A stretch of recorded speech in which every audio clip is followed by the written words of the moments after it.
Imagine sitting alone inside a small aircraft, more than 4,000 feet above the dark waters of Bass Strait. The sun has almost disappeared below the horizon. The coastline behind you is fading into darkness. Ahead, nothing but endless ocean. You glance through the cockpit window. At first, you think it's another airplane. Pilots see other aircraft all the time. There's nothing unusual about that, until it begins moving in ways no ordinary airplane should. You reach for the radio. Your voice is calm, professional, measured, but beneath every word, something has changed. Melbourne, is there any known traffic below 5,000 feet? The controller checks immediately. The answer comes back within seconds. Negative. No known traffic. You look outside again. The object is still there. It seems to be a large aircraft. It isn't simply passing by. It is circling, slowly, deliberately, almost as if it is watching you. The controller asks another question. Can you confirm what type of aircraft it is? A long pause. I cannot identify it. Silence fills the cockpit. Only the steady vibration of the engine, only the sound of air rushing past the wings. Then, Frederick speaks again. This time, his voice is no longer quite as confident. It's hovering, and it's not an aircraft. Seconds later, a strange metallic sound begins transmitting across the radio, grinding, scraping, unlike anything the controller had ever expected to hear. Then, nothing. No distress call, no emergency signal, no goodbye, only silence. That transmission was recorded on October 21st, 1978. The pilot's name was Frederick Valentich. He was 20 years old. He departed on what should have been a routine flight across southern Australia. He never reached his destination. Neither Frederick nor his aircraft has ever been found. More than 4 decades later, the questions remain. The evidence still exists, and one routine flight continues to challenge investigators around the world. Long before his name became linked to one of Australia's greatest aviation mysteries, Frederick Valentich was simply a young man chasing a dream. He was only 20 years old, an age when most people are still trying to discover who they want to become. Frederick believed he had already found the answer. He wanted to fly. For him, an airplane represented something far greater than transportation. It meant freedom, responsibility, adventure, a chance to see the world from a perspective very few people ever experience. Friends and family described him as quiet, respectful, and deeply fascinated by aviation. Flying wasn't simply a hobby. It had become the direction he wanted his life to take. But becoming a professional pilot is never easy. Every hour in the air must be earned. Every lesson demands discipline. Every mistake becomes another opportunity to learn. Frederick was still building that experience. He had accumulated roughly 150 hours of flight time, enough to fly independently, but still very early in what he hoped would become a lifelong aviation career. Like many student pilots, his record wasn't perfect. He had failed several commercial pilot examinations, and instructors had noted occasions where his judgment in the air needed improvement. None of that made him unusual. Every year, thousands of young pilots face setbacks while learning. Most continue training, most improve, most eventually reach their goal. Frederick intended to do exactly that. Yet there was another detail about him, one that would later receive enormous attention. He had a genuine interest in reports of unidentified flying objects. Like countless people during the 1970s, he occasionally discussed UFO sightings with friends. He had read about them, thought about them, wondered whether any of the stories might be true. That fact has often been repeated, sometimes as though it explains everything that happened later. But an interest is not evidence. Millions of people have been curious about unexplained phenomena. Very few disappear without a trace. On the morning of October 21st, 1978, there was nothing to suggest Frederick Valentich was about to become part of aviation history. He was simply preparing for another flight, one that appeared no different from dozens before it. He checked his aircraft, reviewed the route, prepared for departure. Just another pilot, beginning what should have been another ordinary evening in the sky. He had no way of knowing that within a few hours, people around the world would still be listening to his final radio transmission. More than 4 decades later, the evening of October 21st, 1978, began like countless others across southern Australia. The sun was slowly descending toward the horizon. Long shadows stretched across the countryside. The last light of day reflected from the waters of Bass Strait. For most people, it was simply another peaceful Saturday evening. At Melbourne's Moorabbin Airport, Frederick Valentich completed the final preparations for his flight. Nothing appeared unusual. Nothing seemed out of place. His aircraft was a Cessna 182L Skylane, a reliable single-engine airplane trusted by pilots around the world. It wasn't fast, it wasn't luxurious, but it had earned a reputation for dependability. Frederick had flown aircraft like this before. He knew the cockpit, the instruments, the routine. Every checklist followed the same familiar sequence: fuel, flight controls, navigation, engine, radio. Everything appeared ready. His destination was King Island, located in the Bass Strait between mainland Australia and Tasmania. A journey of roughly 235 kilometers, routine for an experienced private pilot. Weather reports gave no indication that the flight would become dangerous. Visibility was generally good. Winds were light. There were no major storms forecast along the planned route. To anyone watching from the ground, it looked like an ordinary departure. One small airplane lifting gracefully into the evening sky. Nothing more. At approximately 6:19 p.m., Frederick advanced the throttle. The engine roared to life. The aircraft accelerated down the runway. Seconds later, its wheels left the ground. As Melbourne slowly disappeared behind him, the landscape began changing. Suburbs gave way to open countryside. Fields became coastline. The coastline became ocean.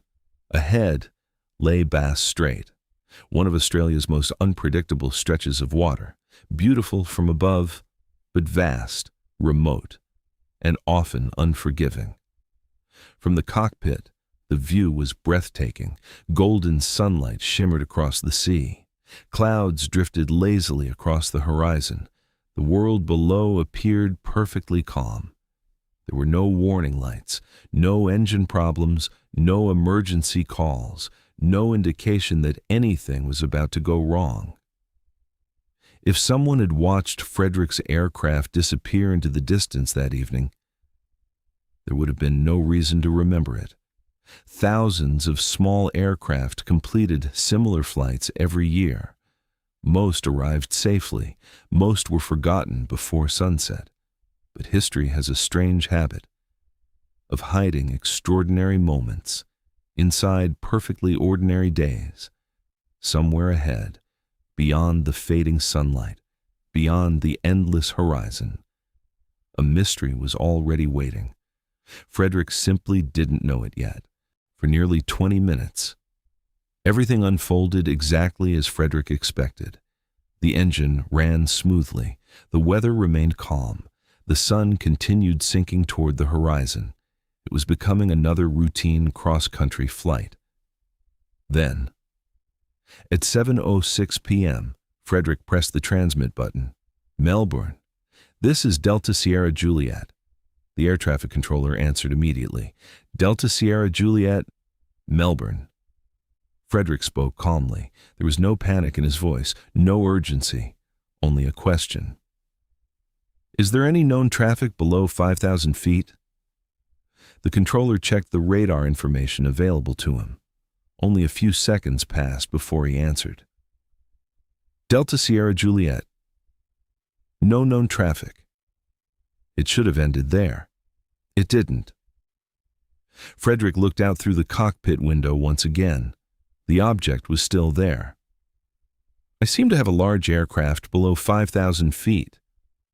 The controller immediately became more attentive. An unidentified aircraft in controlled airspace needed to be identified. Can you describe the aircraft? Another pause. Frederick searched for the right words.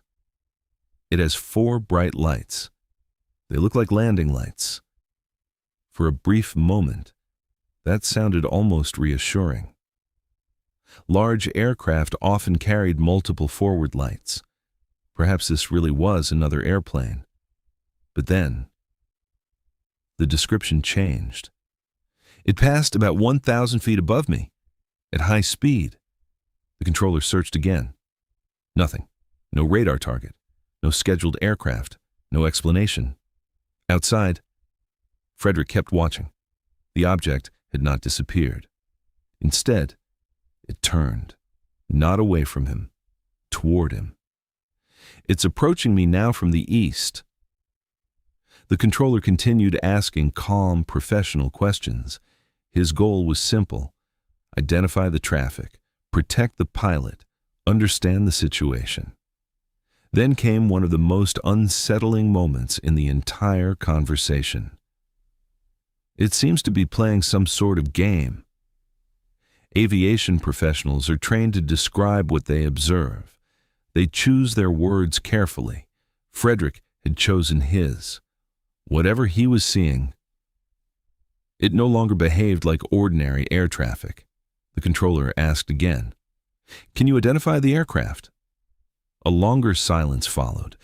Then, perhaps the most famous words of the entire transmission. "It isn't an aircraft." Those 4 words have echoed through aviation history for more than 4 decades, not because they explain anything, but because they explain nothing. What did Frederick mean? Did he see something unusual? Had he misidentified a familiar object? Was something happening inside the cockpit itself? At that moment, no one listening on the ground knew. The controller certainly didn't. He remained calm, professional, methodical, exactly as pilots are trained to expect. But above Bass Strait, something had changed forever. Frederick continued watching the object. His descriptions became increasingly difficult to interpret. He reported that it appeared metallic, that it had a shiny surface, that it seemed to orbit above him. Then, his voice changed, not dramatically, not into panic, but into uncertainty. The confidence heard only minutes earlier had begun to disappear. And then, the radio transmitted one final sound, not words, a harsh metallic noise, grinding, scraping, an unnatural vibration that lasted several seconds. Then, silence. The controller called again. "Delta Sierra Juliet." No reply. He called again. Nothing. The frequency remained quiet. The conversation had lasted only a few minutes, yet those few minutes would become one of the most analyzed radio transmissions in aviation history. For Frederick Valentich, the conversation was over. For investigators, it had only just begun. The final transmission ended without warning. There was no farewell, no declaration of an emergency, no request for help, only silence. For several seconds, the air traffic controller waited. Pilots sometimes pause before replying. A weak radio signal can fade for a moment. Static can interrupt a transmission. There was still every reason to believe Frederick would answer. He called again. Delta Sierra Juliet. Nothing. A few more moments passed. Another call. Delta Sierra Juliet, Melbourne. Still nothing. The frequency remained silent. The aircraft that had been speaking only moments earlier had simply vanished from the radio. At first, there was no reason to assume the worst. Radio communication can be lost for many ordinary reasons. An aircraft may fly beyond range. A pilot may become temporarily occupied. Equipment can fail. But as the minutes continued to pass, the silence became increasingly difficult to explain. Frederick never reported an engine failure. He never declared an emergency. He never transmitted a distress call. There was no indication that his aircraft was in immediate danger. Then, there was the emergency locator transmitter. Many aircraft carry a beacon designed to activate after a serious accident, helping rescuers locate the wreckage. In Frederick's case, no emergency signal was ever received. By now, concern had begun replacing uncertainty. A routine evening flight had quietly become a missing aircraft investigation. As darkness settled over Bass Strait, the vast stretch of water beneath Frederick's planned route became almost impossible to search with the naked eye. Every passing minute reduced the chances of spotting a small aircraft. Every passing minute widened the mystery. Somewhere beyond the coastline, a Cessna 182. A 20-year-old pilot and the answers everyone desperately needed had disappeared together. Hours earlier, Frederick Valentich had taken off expecting an ordinary flight. Now, his family had no answers. Air traffic controllers had no explanation. And investigators had almost nothing to begin with. The search would soon involve aircraft, ships, experienced crews, and hundreds of square kilometers of ocean. But before a single search aircraft reached Bass Strait, one uncomfortable realization had already begun to emerge. No one knew where Frederick Valentich had gone. By the time the first search crews began preparing for departure, darkness had already settled across Bass Strait. The last confirmed position of Frederick Valentich's aircraft offered investigators only a starting point, not a destination. The challenge was immediate. A small aircraft can disappear astonishingly quickly, especially over open water. Bass Strait stretches between mainland Australia and Tasmania. To travelers, it can appear calm, even beautiful. But pilots and sailors have long known another side of these waters: rapidly changing conditions, powerful currents, and an immense area where even large vessels can become difficult to locate. At first light, the search began in earnest. Aircraft crossed the sky in carefully planned patterns. Their crews scanned the water below, searching for anything: a wing, a life jacket, an oil slick, even the smallest piece of floating debris. Search vessels followed, moving slowly across the strait. Their crews watched every wave, every reflection, every unusual shape drifting on the surface, hour after hour. The search area expanded. The assumption was simple: if the aircraft had gone down, surely something would be found: a floating seat cushion, fragments of aluminum, fuel, personal belongings, anything. But the ocean remained silent. Nothing that could be conclusively linked to Frederick's aircraft was recovered. No confirmed wreckage, no sign of the Cessna, no trace of the young pilot who had spoken calmly over the radio only hours before. As the days passed, the search continued. Professional crews examined one section after another. The hope that accompanied the first flights slowly gave way to frustration.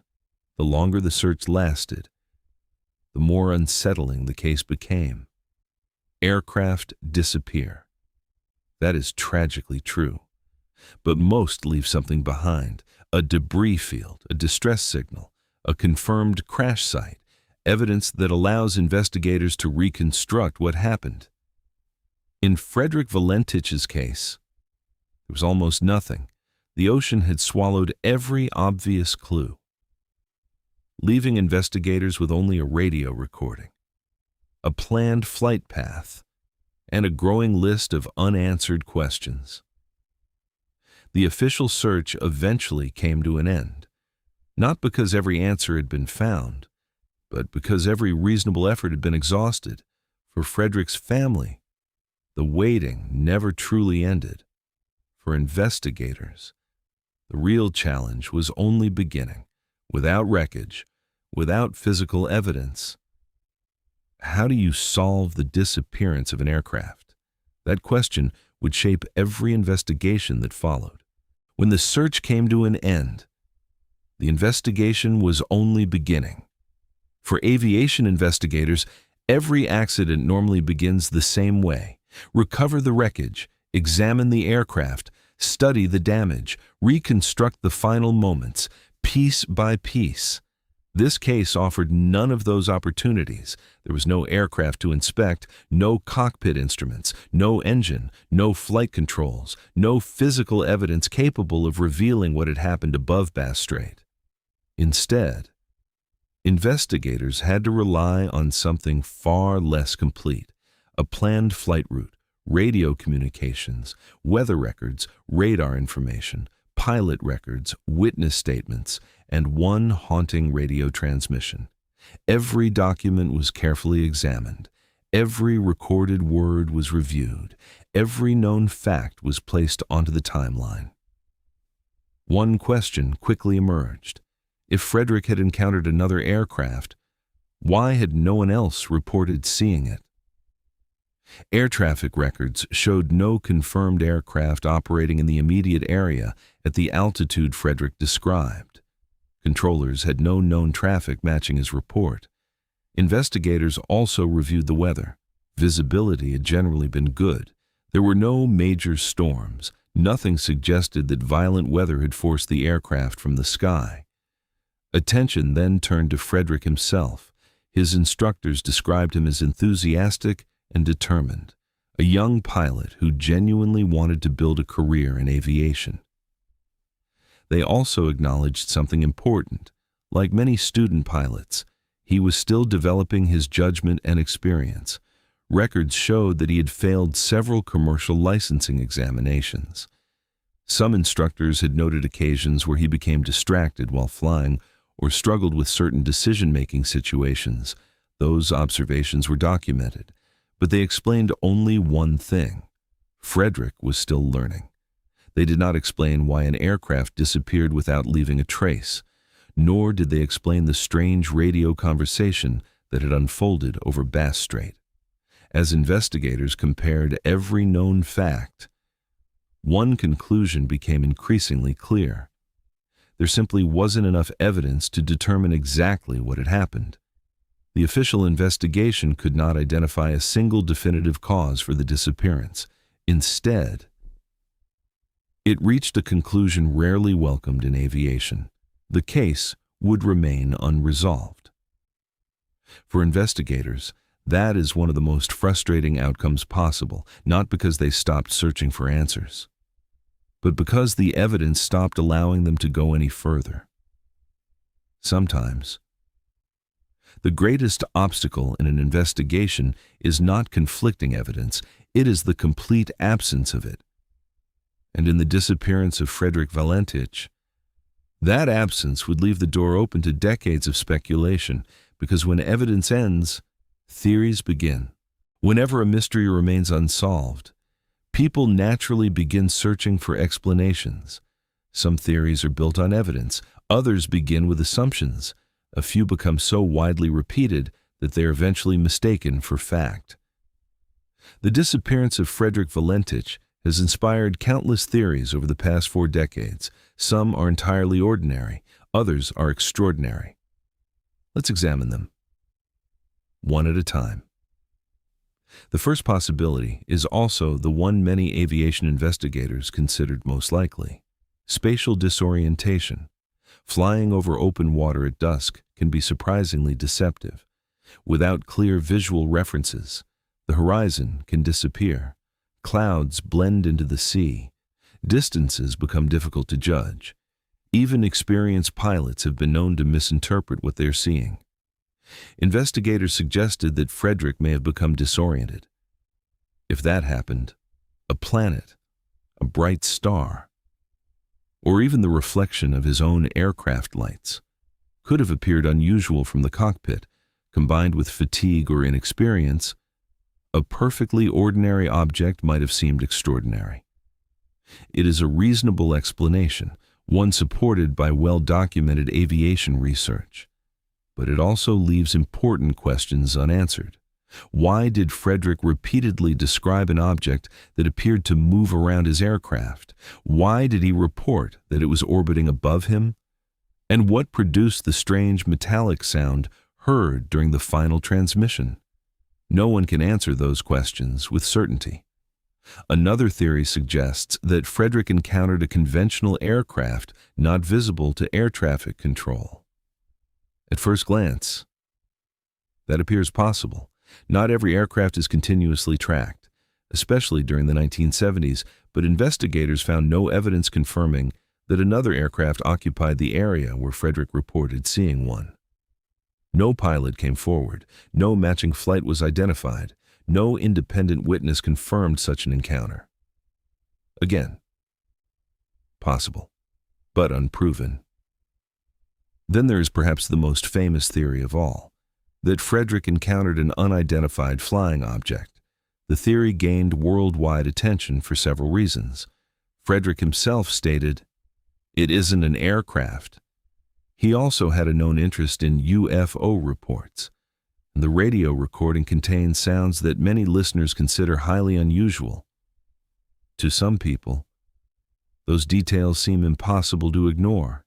Yet investigators face the same problem here as with every other explanation. No physical evidence supported the claim.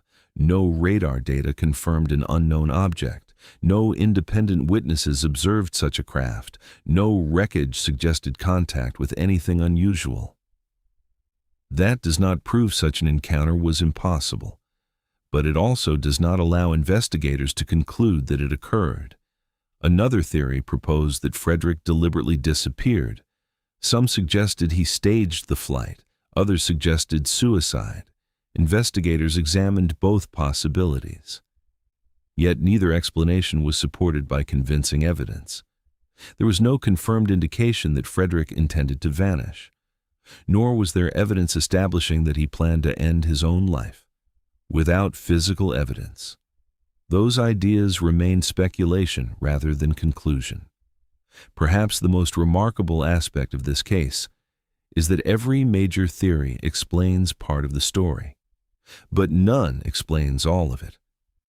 Spatial disorientation may account for unusual observations, yet not every reported detail. Another aircraft might explain some movements, but no aircraft was ever identified. A UFO hypothesis addresses Frederick's description, yet lacks independent evidence. Every path eventually reaches the same destination, a question that still cannot be answered. That is precisely why this mystery has survived for so many decades. Not because one explanation proved correct, but because none of them proved complete. And when every theory leaves something unexplained, the mystery itself continues. On the evening of October 21st, 1978, a 20-year-old pilot climbed into a small aircraft expecting nothing more than another routine flight. He completed his pre-flight checks, started the engine, taxied toward the runway, and lifted into the Australian sky like thousands of pilots before him. He expected to arrive. Instead, his journey became one of aviation's greatest unanswered mysteries. More than 4 decades have passed since that evening. Aircraft have become more advanced. navigation systems more precise. Satellites now watch vast areas of the Earth in remarkable detail. Yet despite all of that progress, no one has been able to explain with certainty what happened to Frederick Valentich. His aircraft has never been conclusively located. His final moments remain unknown. The only thing history preserved was his voice. A few calm radio transmissions, a series of increasingly unusual observations, a strange metallic sound, and then silence. For investigators, the disappearance remains officially unresolved. For aviation historians, it continues to be one of Australia's most debated missing aircraft cases. For those fascinated by unexplained mysteries, it has become one of the world's most enduring aviation enigmas. But for one family, it was never simply a mystery. It was a son who never came home. That is perhaps the easiest part of cases like this to forget. Behind every investigation, every headline, every documentary, there's a real human life. Frederick Valentich was not born as a mystery. He was a young man with plans for the future, dreams still unfolding, hours still waiting to be flown, whether his disappearance was caused by human error, mechanical failure, an extraordinary misunderstanding, or something no one has yet explained. One fact has never changed. He vanished, and somewhere beyond the waters of Bass Strait, the answer vanished with him. Perhaps one day, new technology, a chance discovery, or evidence still waiting to be found, will finally reveal what happened that October evening. Until that day, the final chapter of Frederick Valentich's story remains unwritten. Some mysteries survive because people refuse to stop asking questions. This is one of them. Thank you for joining us as we reopened another forgotten mystery. If you enjoy evidence-based historical investigations, consider subscribing to The Secret Archive. A new mystery is opened every Sunday because history is filled with stories that deserve to be remembered, not for the answers they provide, but for the questions they continue to ask.